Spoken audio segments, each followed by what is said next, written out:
We're on Block Island, Rhode Island, where I live, and it is also home to the USA's first offshore wind farm.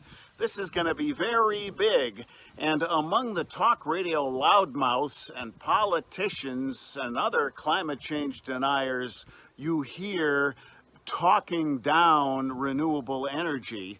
We're going to bust the myth about wind farms killing birds.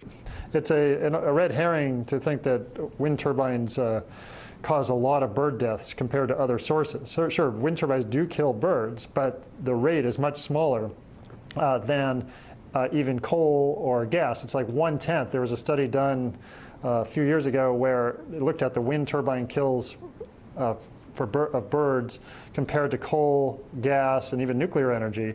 And compared to fossil fuels, particularly coal and gas, wind turbine deaths were 1/10 per unit energy generated than coal or gas. And that's because of the air pollution from fossil fuel emissions, as well as there's a lot of infrastructure. Birds are killed by buildings and by the habitat loss.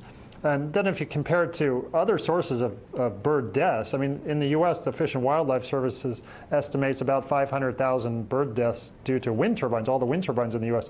But that pales in comparison. 10 to 50 million birds are killed by communication towers. 1 billion birds are killed each year in the United States due to buildings, and 3 billion are killed by cats. And so this is just a complete red herring.